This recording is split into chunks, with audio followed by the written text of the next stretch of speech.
Transição, neoindustrialização está no ar, seja bem-vinda, seja bem-vindo. O programa de hoje mergulha novamente na indústria 4.0. Nossa primeira temporada inteira tratou desse tema em relação ao mercado de trabalho, às novas profissões. E hoje a gente traz esse tema com foco para investimentos, para que seja um dos impulsionadores da reindustrialização no país.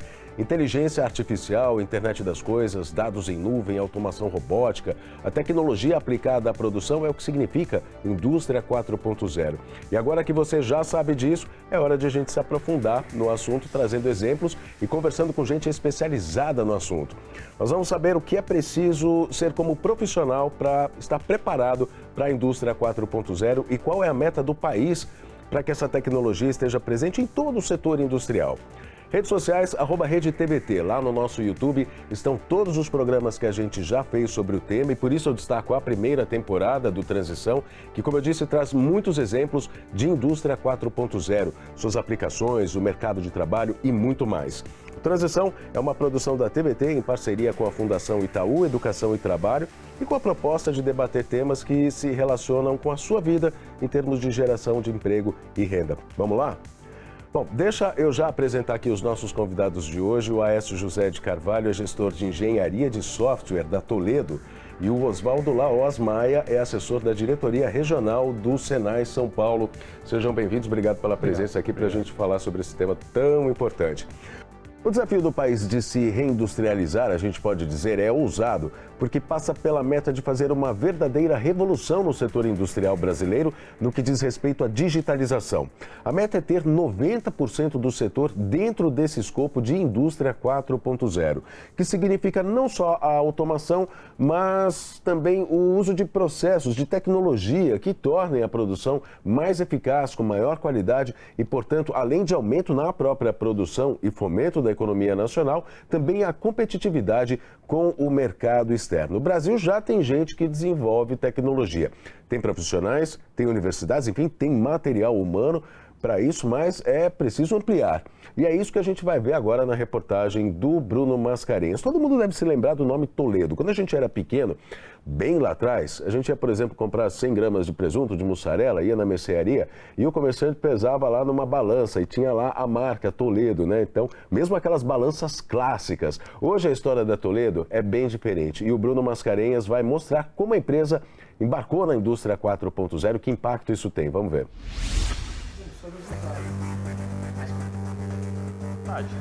A Toledo do Brasil produz e comercializa todos os tipos de balanças.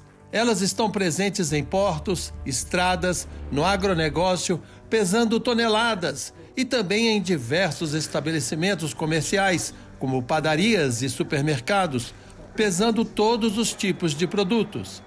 Já as balanças de precisão para a indústria farmacêutica, por exemplo, a Toledo importa de fornecedores de outros países. A empresa não conseguiria se estabelecer no mercado por tantas décadas se não investisse muito em tecnologia. Além de balanças, a Toledo fabrica softwares, oferece soluções em pesagem. Softwares para simulação de processo, sistemas de visão, software para tomada de decisão, software para inspeção, rastreabilidade em nuvem do seu equipamento, robotização, tudo isso está conectado, né? As balanças de supermercado estão ligadas, em geral, né? podem estar ligadas a uma rede Wi-Fi. A gente está acompanhando tudo que está acontecendo na balança, a gente da carga de preços, do preço da mussarela, o preço da linguiça, o preço do bovino e tudo mais. Digita o código, já sabe o preço, alimenta o sistema, tem um servidor, o servidor está acompanhando tudo que está acontecendo nessas balanças.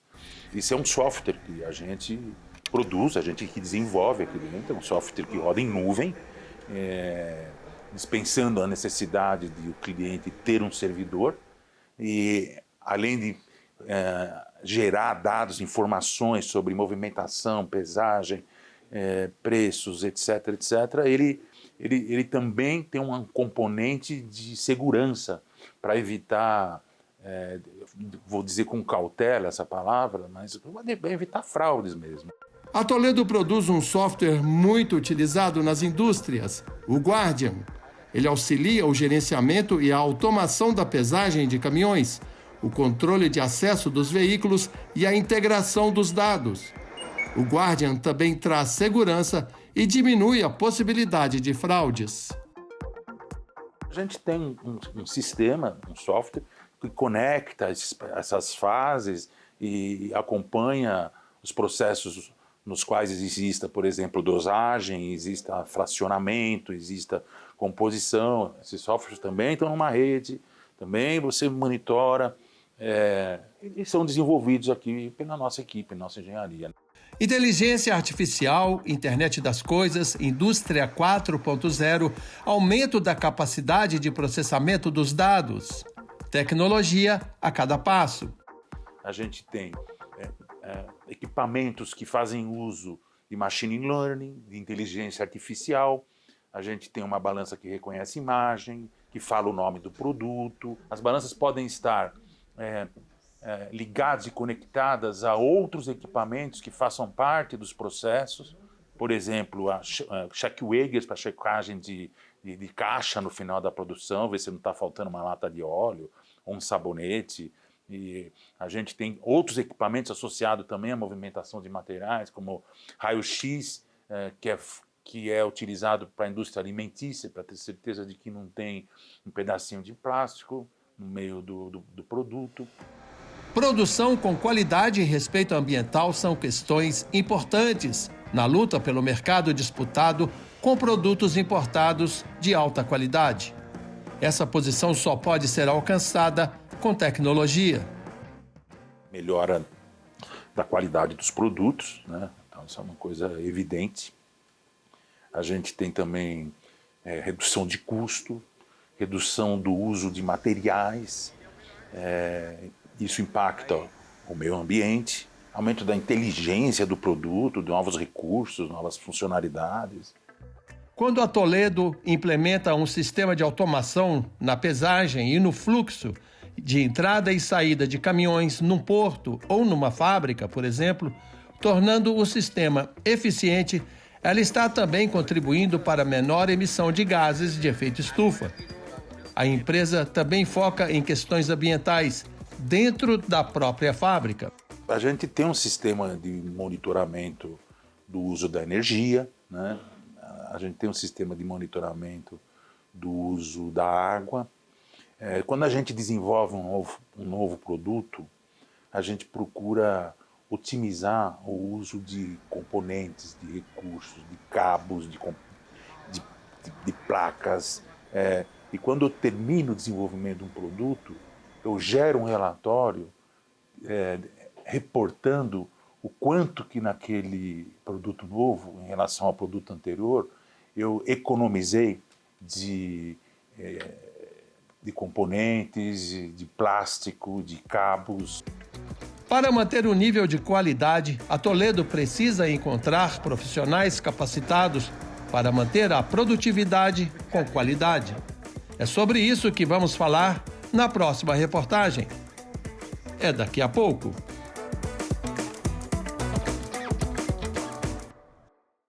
Pois é, assim caminha a humanidade. Sem tecnologia a gente não vai a lugar nenhum, né? A gente mostrou aqui o exemplo da Toledo, que você está representando aqui hoje também. Primeiro eu queria que você contasse, assim, a Toledo em si. Eu até no começo aqui, na introdução do programa, eu falei sobre a memória que a gente tem, uma memória afetiva, né? De quando criança está lá, vê as balanças Toledo, não só eu, assim como o pessoal aqui também se lembra disso. E aí a gente tem aquela memória daquelas balanças clássicas, né? Depois até as automatizadas, mas a gente vê que é muito mais do que isso. Vai até por controle de qualidade, enfim, teve uma ampliação muito grande. Eu queria que você contasse, se não fosse a tecnologia, se a Toledo não tivesse se modernizado, inclusive agora entrado na indústria 4.0, ela existiria ainda ou não? Com certeza não. Com certeza não.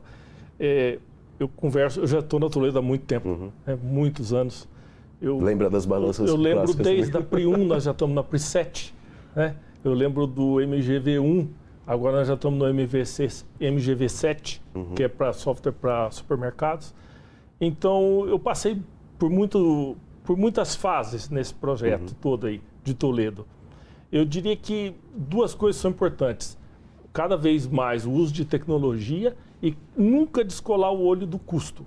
O custo do produto final, na hora que você termina o projeto, tem que ser competitivo. Senão, não teria mais, a gente teria uma importadora de produtos prontos vindos da China ou de qualquer outro lugar. Não, a gente tem uma indústria, a gente tem engenharia, a gente desenvolve tudo dentro de casa e a gente produz muita coisa. Obviamente, tem coisas que são produzidas fora, mas a Toledo, sim, tem tecnologia e tem engenharia para isso. Isso é muito importante. E isso eu queria só fazer aqui um parênteses, que é essa questão de você otimizar os custos, você acaba otimizando também o consumo dos produtos, isso tem a ver inclusive com a preservação do meio ambiente, é uma gama, uma coisa bem ampla, né? Com certeza, com certeza. Olhar a parte do consumo de energia, consumo de materiais, mas o custo final do equipamento tem que ser competitivo, senão a gente nem existiria. Eu vou perguntar também para o Laos daqui a pouco, mas eu queria saber de você, assim a Toledo, ela embarcou na tecnologia, enfim, se modernizou, é isso que a gente viu. Existe algum outro setor que você vê, assim, que se não tivesse embarcado também na tecnologia, se não tivesse modernizado, não existiria mais? Não estou falando em empresas especificamente, mas algum outro setor que não tem investido, que se não tivesse investido em tecnologia, não existiria mais? Com certeza a manufatura é muito importante nesse sentido. Se ela não se modernizasse também, a gente também iria sofrer essa influência de custos. A engenharia, obviamente, né? O pessoal de marketing também tem que se modernizar. Nós temos hoje todas as mídias sociais trabalhando, mostrando os produtos, isso favorece bastante. Isso são coisas essenciais na atualidade. Quero ouvir você também, Laos. O que você pensa sobre isso? Qual é o setor que, se não tivesse se modernizado, a humanidade estaria, digamos assim, entre aspas, perdida, né? Estaria enfrentando problemas? Na questão de todas as empresas, indústrias no geral, que não acompanharam a evolução em TI, na questão do software, né? Hoje a gente fala muito da importância do software para tudo, porque ele é transversal. Ele é aplicado desde uma indústria de mineração até uma indústria de transporte ou uma indústria alimentícia. Então, se não houvesse um par e passo, um desenvolvimento pesado nos desenvolvimentos de software, e aí a gente fala de quanto os grandes grupos, as empresas desenvolvem e aplicam, investem nessa questão da TI, fatalmente essas empresas que ficaram para trás já não existem mais. Né? Agora, você está aqui também representando o Senai, a gente está falando sobre formação. A falta de qualificação de mão de obra, na sua avaliação, pode ser um obstáculo para a reindustrialização do Brasil, para a revolução, para a indústria 4.0 se fazer presente mesmo em todo o setor? Sim, lembrando das origens da 4.0, lá na Hannover Messe de 2011, onde nasceu o conceito, né, da indústria 4.0, a gente está falando de 13 anos depois. Muita coisa mudou nesse espaço, muitos desenvolvimentos foram feitos, muitas crises econômicas e sociais aconteceram nesse intervalo. E com certeza as competências das pessoas também tiveram que ser alteradas, ou seja, os alunos, no caso do Senai, os profissionais, eles têm que se reinventar todo dia. A questão que nós abordamos sempre é da requalificação. Eu chamo sempre a atenção para o imperativo da requalificação. Hoje a empresa, a instituição que não tem uma política de transformação do seu capital humano, com certeza vai ter um alto preço a pagar para continuar no mercado, para ser competitivo, que é a palavra de ordem hoje. Como é que você consegue vender seus produtos num custo competitivo com o mercado internacional? Então, eu diria que a questão das competências é fundamental. A questão dos hard skills, que a gente chama, né, do conhecimento teórico que você tem que ter sobre o seu negócio, e mais depois na camada superior de soft skills. Então, os estudantes, os funcionários hoje, eles não são só avaliados pelo domínio da tecnologia que eles possam ter, mas sim pelo seu jeito de trabalhar em equipe, ter criatividade, vontade de resolver problemas complexos. Então, nós sofremos ao longo desses anos todos, desde o conceito até hoje, uma verdadeira transformação no perfil dos profissionais. Voltando à sua colocação, no mercado brasileiro, tudo isso é importante. Ou seja, se aquela empresa que não aplicou em requalificar os seus funcionários, que não tem uma política de qualificação de capital humano, com certeza vai ter grandes problemas. Uhum. A gente estava... Quer comentar também? Não, a gente, na primeira temporada a gente abordou bastante isso que você acabou de dizer, Laos. E a gente, em todo o programa, chegava à conclusão de que no setor industrial, aquele trabalhador que aperta o parafuso, né, que faz o trabalho básico, ele... Não adianta, ele vai ser substituído por máquinas. Mas, por outro lado, existem outras funções que vão surgir, né? Outras atividades mesmo dentro da própria indústria que vão requerer essa qualificação para o trabalhador. É verdade isso, né? A Toledo, por exemplo, a gente vai mostrar daqui a pouco no VT, mas só para dar um spoiler, a Toledo tem um programa de qualificação, como o Laos disse, né? Sim, temos programa de qualificação, temos várias universidades que a gente acompanha de perto e a gente absorve mão de obra, bastante mão de obra, tem que se passagem. O nosso time de software, de engenharia de software, nos últimos 5 anos se multiplicou em 5 vezes. A gente está nessa jornada de fazer cada vez mais software, mais produtos, mais soluções na área de pesagem. Eu vou fazer uma pergunta, acho que um pouco fora do prumo que a gente está falando aqui, mas não com a intenção de ser uma pergunta difícil. Mas assim, a gente tem gente que está assistindo o nosso programa agora, que talvez ou não trabalhe ou que não é do setor industrial. Assim, tudo isso que a gente está falando, essa revolução na indústria, que impacto tem para essas pessoas, para a sociedade no geral? Como é que vocês avaliam isso? Bom, eu penso assim, tem uma questão que no Brasil precisa ser tratado com mais carinho, que é a questão da transformação digital, para a gente falar num aspecto mais global. Essa questão tem que ser tratada como política de Estado.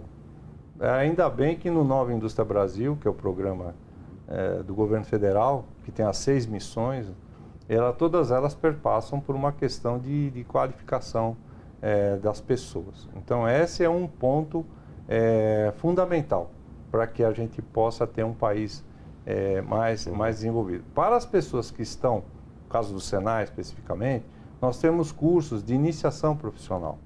O que está faltando hoje, uma boa parte, é orientação ao jovem e para aqueles que estão querendo entrar no mercado de trabalho, o seu primeiro emprego, é muito importante. São programas de trainee, programas de estágio, programas de aprendizes. Essa é uma porta de entrada interessante para o jovem que quer conhecer o mundo. E aproveitando a sua colocação, falar do despertar do jovem para as carreiras científicas. Hoje, o que a gente chama de STEM, na sigla em inglês, de ciência, tecnologia, engenharia e matemática, precisa ser incentivado. O jovem precisa gostar de ciência.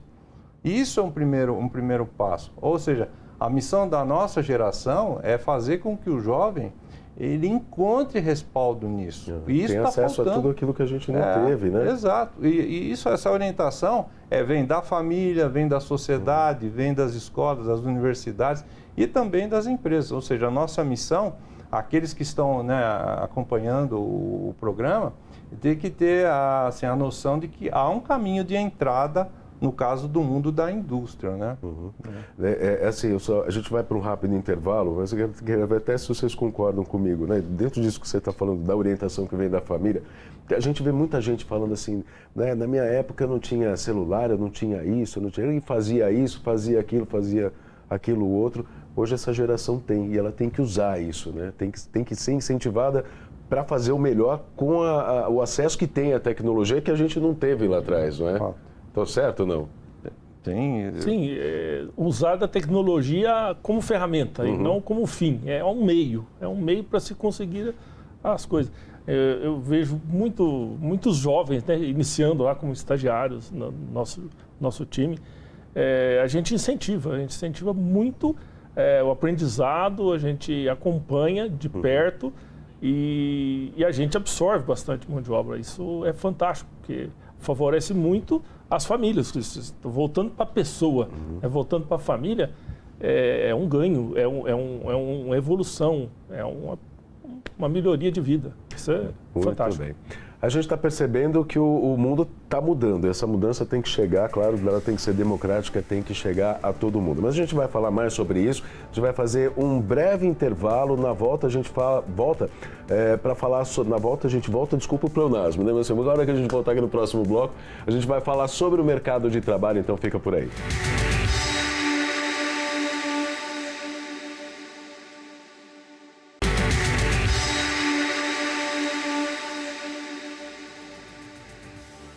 Estamos de volta com Transição Neoindustrialização, hoje falando da importância da presença da tecnologia para que o país consiga recolocar o setor industrial em seu papel de protagonismo na economia e no desenvolvimento do país. Sem setor industrial desenvolvido, não tem país desenvolvido. Oswaldo Laos, do Senai, e o Aécio de Carvalho, da Toledo, estão aqui com a gente. A gente já viu que a tecnologia pode melhorar o nível da produção, a qualidade, a eficácia, a maior competitividade, mas e o trabalho?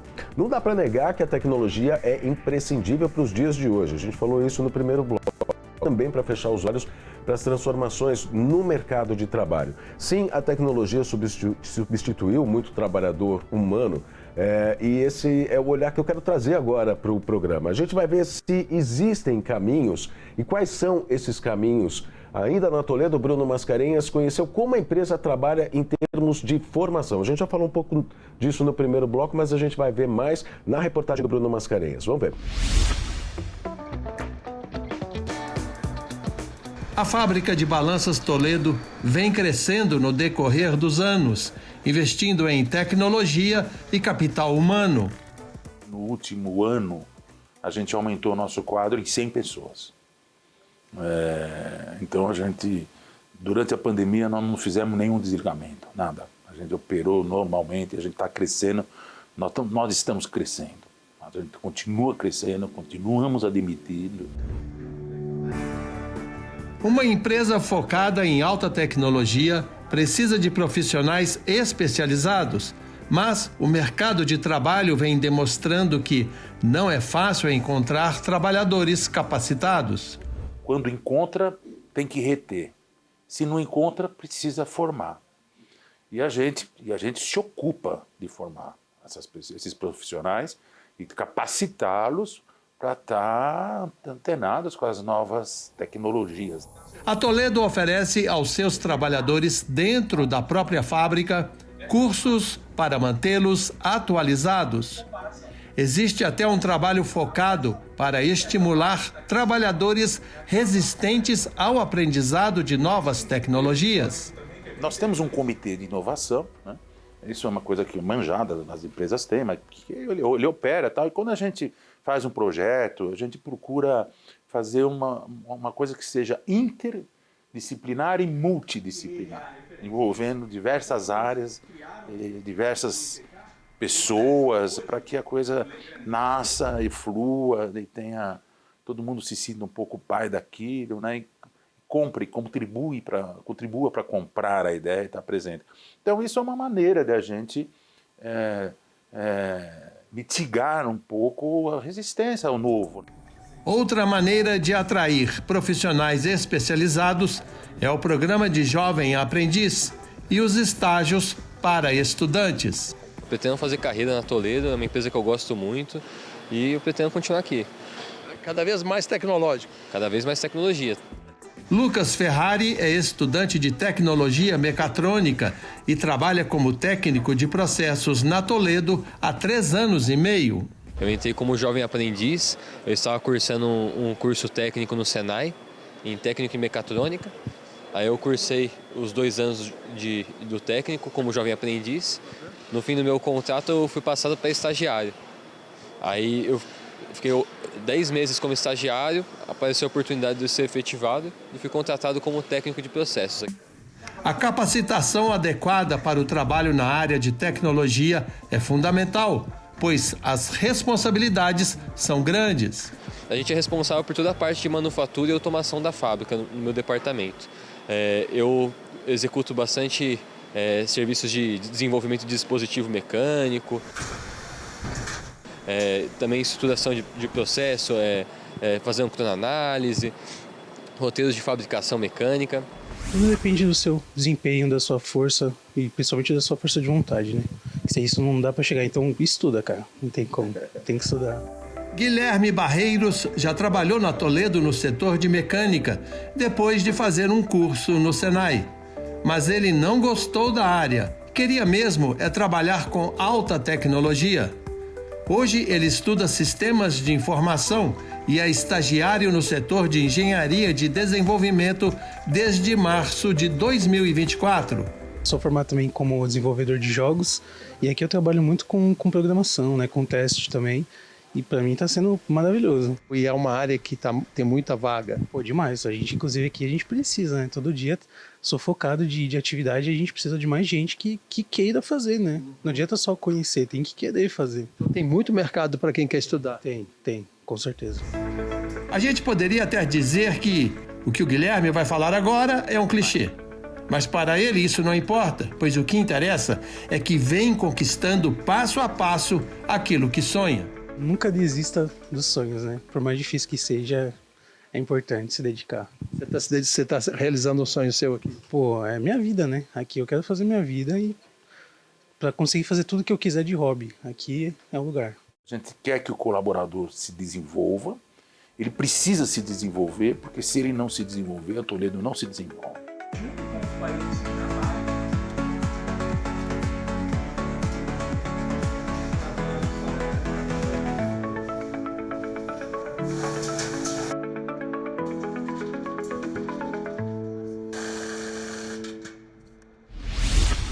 A gente está de volta aqui, né? Depois dessa reportagem aqui, essa última fala, faz a gente fazer até uma reflexão, porque é legal ouvir isso, né? Se o trabalhador não se desenvolve, a empresa não se desenvolve. Quero até citar aqui, eu tenho um exemplo de uma empresa famosa de transportes que em sua gestão passada, já lá atrás, o comandante, vamos dizer, dessa empresa, ele dizia, se o meu funcionário não tiver felicidade na vida dele, se ele não estiver feliz trabalhando, ele não vai conseguir fazer o trabalho direito e a minha empresa não vai para frente. Esse tipo de mentalidade, né, de conceito, na verdade, é muito importante, né, gente? Com certeza. Eu sempre falo para o pessoal do meu time, que eu tenho mais contato no dia a dia, você tem que gostar do que você faz. Se você não gostar, você não vai fazer bem feito, você não vai se esforçar, aí você está na área errada. No nosso time, é essencialmente de tecnologia, de software, e tem que gostar, tem que curtir aquilo que se faz. É gratificante. Você vê as pessoas evoluindo, crescendo, e é uma coisa que eu gosto, sempre gostei. Então, eu gosto de passar também essa informação para eles. Agora, é inegável, como eu disse aqui na abertura desse bloco, que a gente viu demissões em massa por causa da automação. Volto a citar a primeira temporada do nosso programa aqui, que a gente citou vários exemplos de uma possível migração, talvez, não sei se esse é o nome, mas uma migração de profissões. Ou seja, faltou vaga de trabalho aqui por causa da automação, mas começou a sobrar em outro lado. E até a própria reportagem diz isso, né? Faltam profissionais em determinadas áreas. Laus, eu queria ouvir de você, que é do Senai, que lida, enfim, com quem está entrando no mercado de trabalho. É possível a gente manter, vamos dizer, um nível de emprego por causa da automação, tirando postos de trabalho, mas outros surgindo? É possível fazer essa migração? Como é que você enxerga esse cenário? Não, segundo os dados, né, do World Economic Forum e de outros seminários importantes, há sim uma migração dos postos de trabalhos repetitivos. Esses realmente estão com uma certa ameaça, né? Os dias contados. Agora existe sim a migração, desde que haja políticas, né, como a Toledo faz, como as empresas enxergam, de modificar o perfil profissional da pessoa. Claro que isso não é tão simples, mas há sim uma tendência de substituição de competências, ou seja, aquela competência do trabalho mecânico puro, de repetição simplesmente da tarefa, ela tende a realmente eliminar alguns postos de trabalho. Ao passo que, como o segundo profissional falou, ele se interessa por questão de desenvolvimento de software. Então, existe um espaço para migração. O que não dá para garantir é que todos os funcionários, ou aqueles que estão trabalhando hoje no mercado em certas tarefas mais básicas, vão ser aproveitados aptos, né? na segunda dimensão. Existe até uma questão de aptidão de cada um para as outras áreas, né? E a questão da educação, que é um dos gargalos também. Por que as profissões de mais alta qualificação às vezes não conseguem florescer? Existe uma questão da educação básica.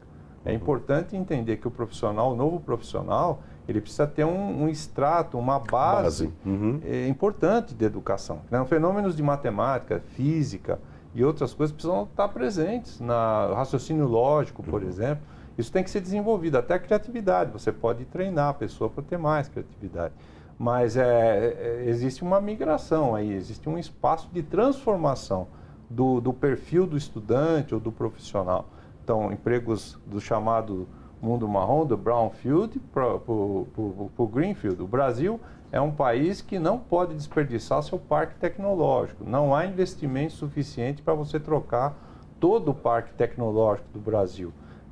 Isso os empresários não têm esse fôlego. Ou seja, você tem que aproveitar e ir transformando as suas máquinas, a transformação digital. Isso acompanha não só equipamento, como pessoas também, como perfis. E importante é ter tecnologia de conteúdo nacional aqui, né? Que a gente está falando. Com certeza. A gente cria essa tecnologia, como é o caso da Toledo aqui, né? Do Aécio. É importante a gente ter esse capital intelectual, né? Depois que houve o fenômeno da Covid, a questão das cadeias globais de fornecimento foi seriamente questionada. Ou seja, por que os países tiveram que retornar suas bases industriais para suas origens? Porque o mundo ficou instável.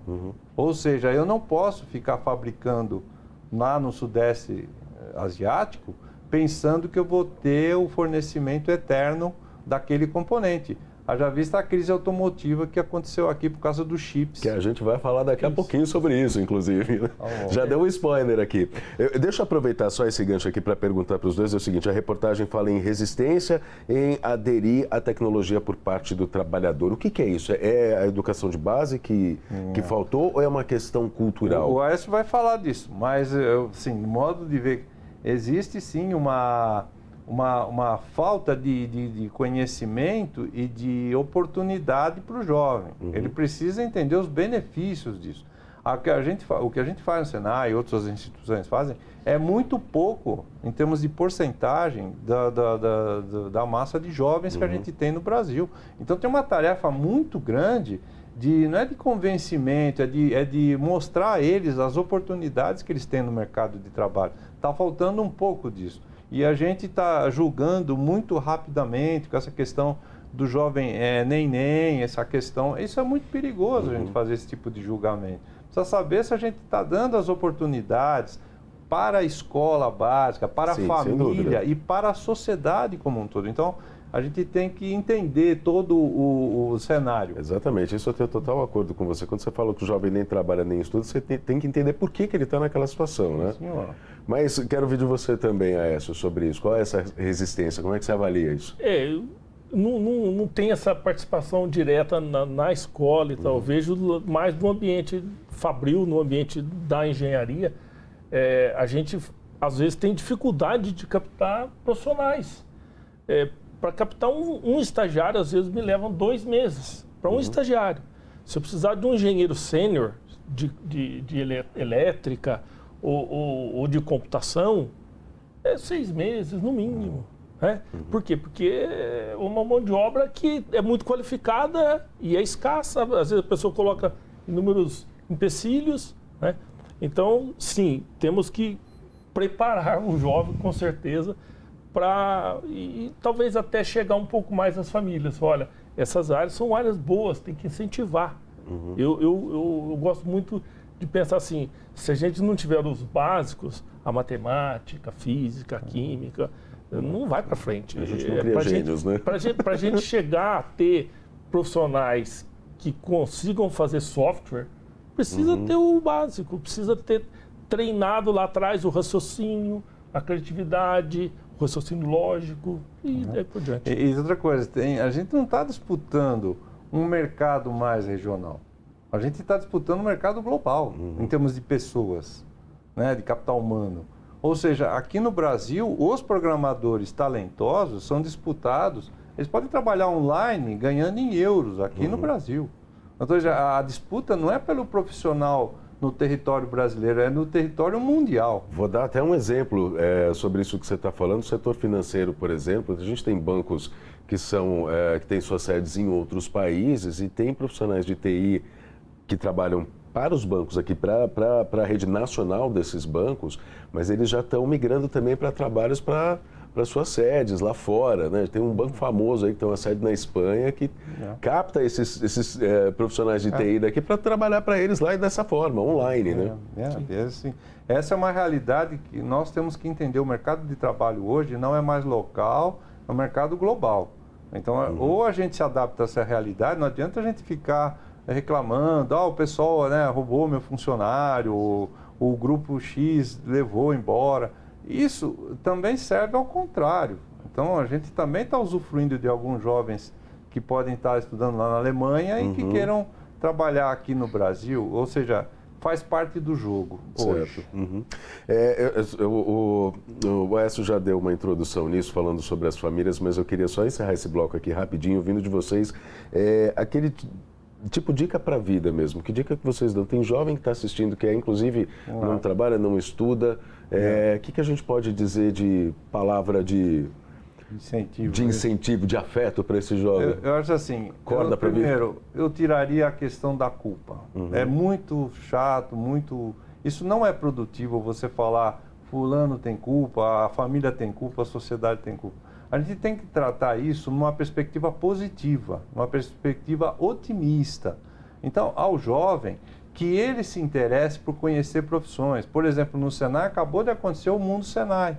O que é isso? As escolas se abrem, as 90 escolas se abriram para explicar para a sociedade o que é a profissão, quais são as tarefas básicas. Isso tem muito sucesso. Então, eu acho que um dos caminhos, eu penso que é mostrar ao jovem o que é aquela profissão, sabe?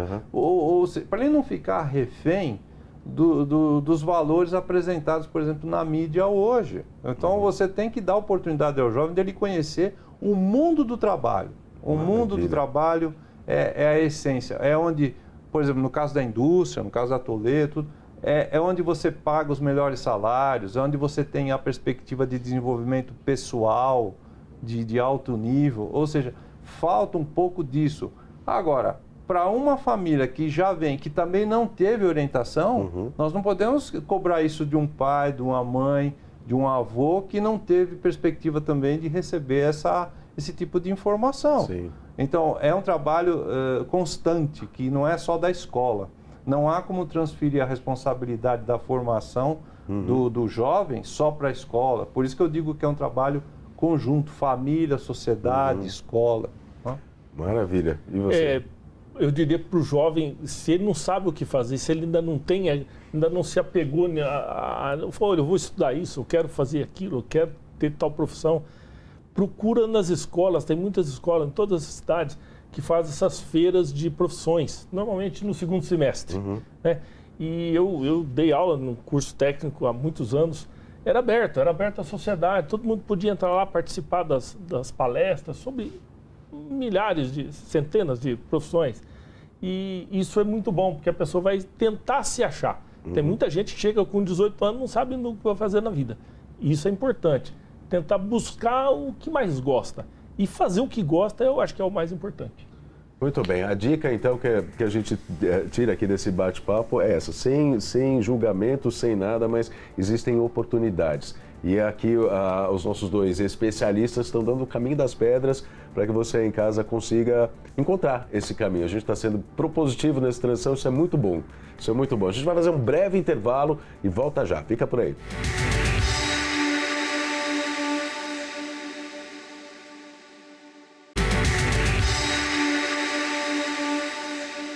E a gente já está de volta com o Transição, Neoindustrialização, hoje falando sobre a indústria 4.0. Com a gente aqui o Aécio de Carvalho, que é da Toledo, e o Oswaldo Laós, do Senai. Eu queria destacar aqui novamente o desenvolvimento de tecnologia nacional. Um dos desafios do programa Nova Indústria Brasil é justamente esse: reduzir a dependência do país de soluções importadas por causa do baixo desenvolvimento de hardware no Brasil. Sim, hardware, isso passa pelo investimento em chips semicondutores que são essenciais para a indústria 4.0. É um processo que a gente pode dizer de base. A falta de semicondutores parou a produção de vários setores em todo o mundo durante a pandemia, por exemplo, como disse o Laos aqui no bloco anterior, da produção de automóveis, que foi prejudicada por causa disso. E aqui nós temos a CEITEC, que é o Centro Nacional de Tecnologia Eletrônica Avançada, uma estatal federal dedicada ao desenvolvimento e à fabricação de chips e semicondutores. É a única na América Latina. A sede da CEITEC fica em Porto Alegre.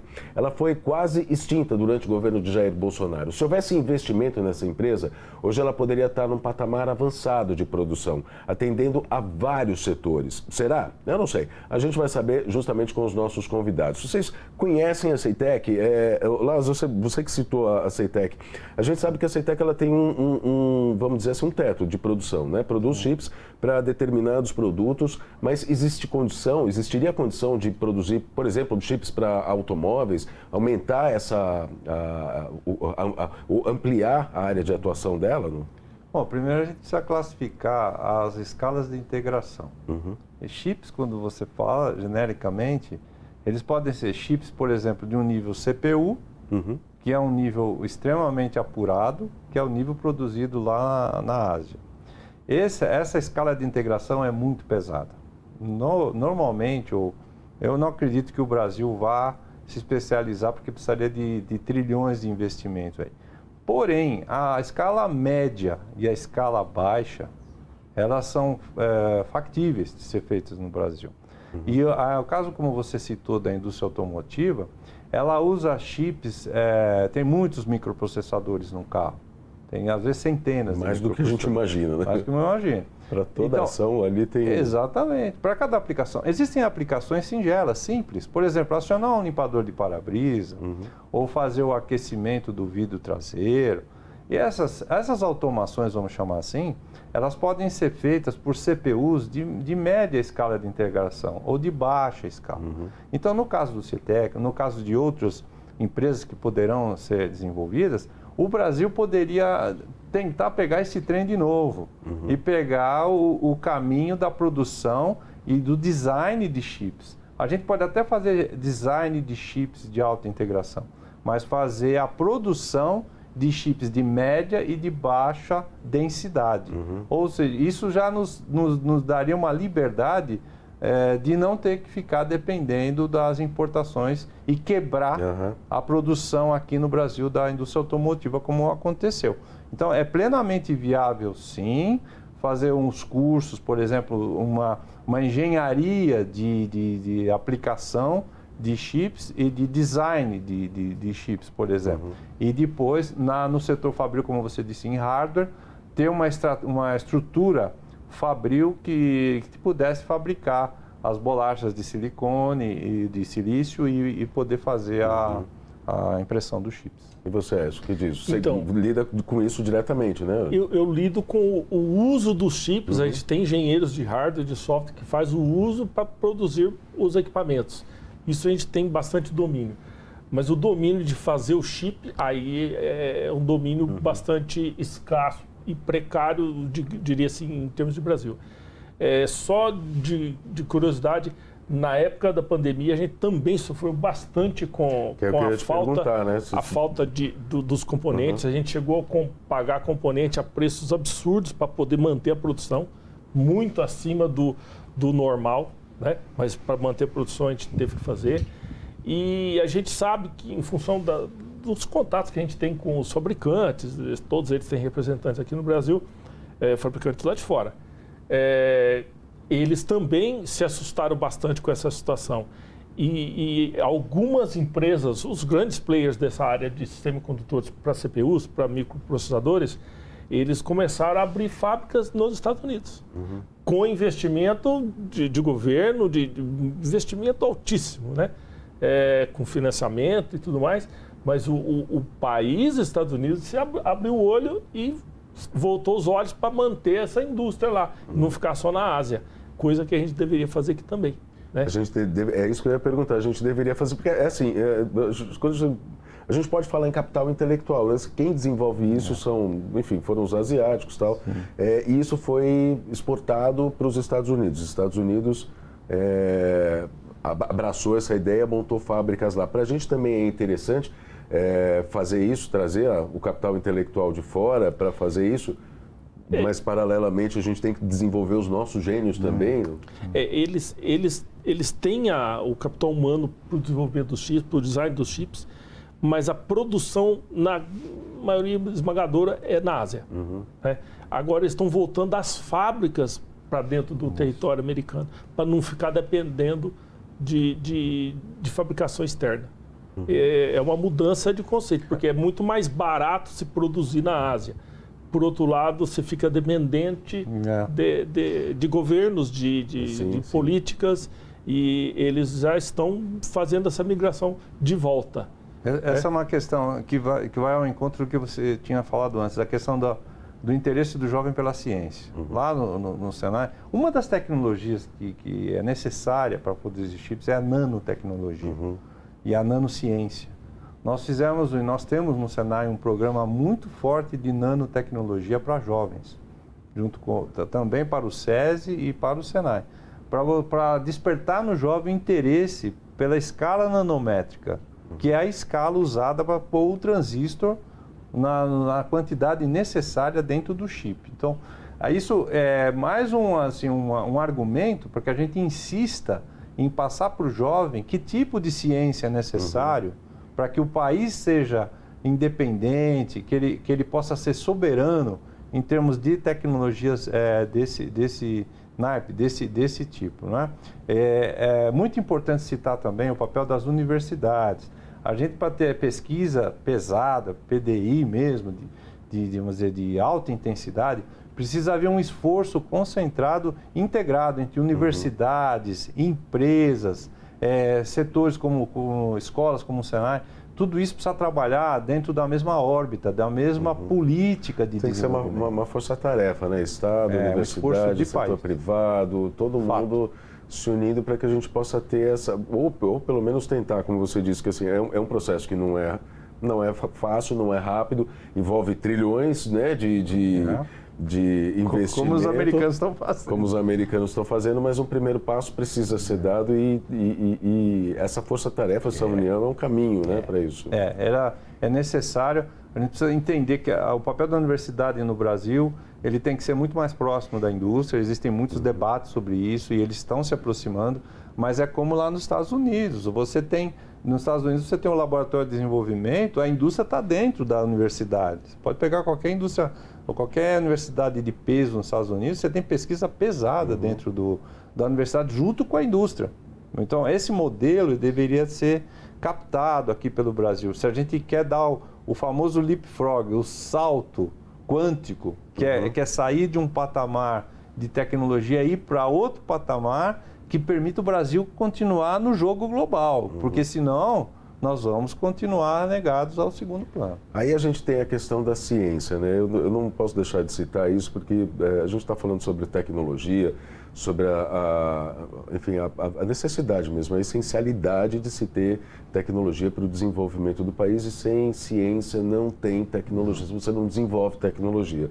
E é inegável que a gente passou um período no país onde a ciência foi negada, né? Foi absolutamente negada. É importante que as pessoas entendam que a ciência tem esse papel de melhorar a vida de todo mundo. Como é que vocês avaliam isso? Eu diria que é essencial, né? Se a gente negar a ciência, não tem como crescer o país, não tem como gerar emprego, não tem como... a força da universidade é importantíssima nesse contexto. Eu sou sempre favorável à ciência por conta disso. Eu sou fruto da ciência. Eu vim de uma condição e melhorei de condição em função da engenharia, da ciência, da uma evolução pessoal. Eu acho que isso aí tem muita importância para todo mundo. Acho que a gente está diante de realidades, não é, diferentes, e que o incentivo à ciência ele está sendo, vamos dizer, revalorizado. E a gente precisa realmente disso. Não há como você ter desenvolvimento industrial ou de outras dimensões, porque no frigir dos ovos, na consequência, quem lucra é a sociedade.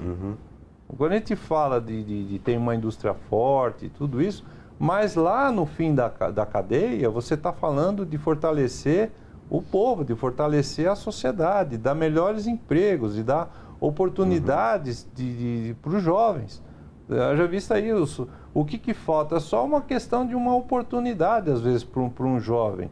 Talento, é que eu costumo dizer, o cérebro do jovem brasileiro pesa tanto quanto o cérebro do jovem americano.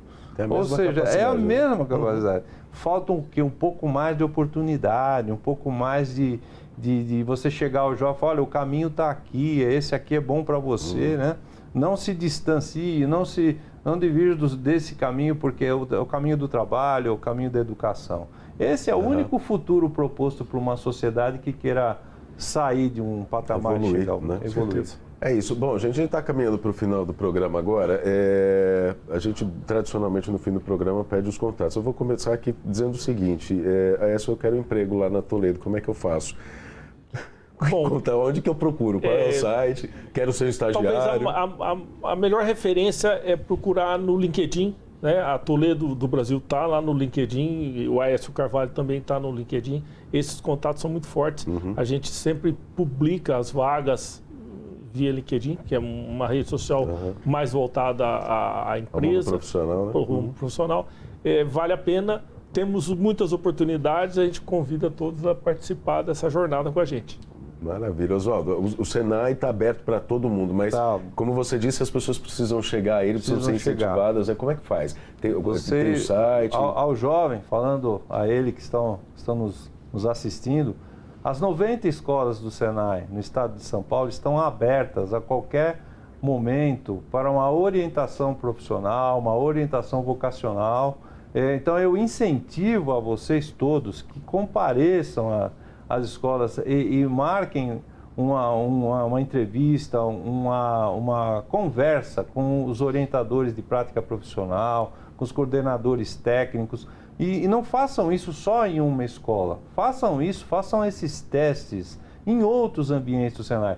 Com certeza você vai encontrar um começo de profissão, esse pequeno luzinha, essa lâmpadazinha vai acender dentro de você e você vai ter a sua vocação despertada. Esse é que é o mais importante. Então, eu diria que procure qualquer escola, a qualquer tempo. Nós estamos abertos a fazer a orientação vocacional, mostrar para você máquinas, equipamentos, processos e daí com certeza garanto a vocês que vocês vão encontrar um caminho para a sua profissionalização. Muito bem, eu queria agradecer imensamente a participação, essa gostosa conversa que a gente teve, produtiva conversa que a gente teve hoje. A gente conversou aqui com o Oswaldo Laos Maia, assessor da diretoria regional do Senai São Paulo, também o Aécio José de Carvalho, que é gestor de engenharia de software da Toledo. Agradecer mais uma vez a vocês, agradecer a você que acompanhou a gente até aqui, quer rever o programa, @RedeTVT no YouTube. Está lá à disposição, pode rever. A gente se fala no próximo programa. Até lá.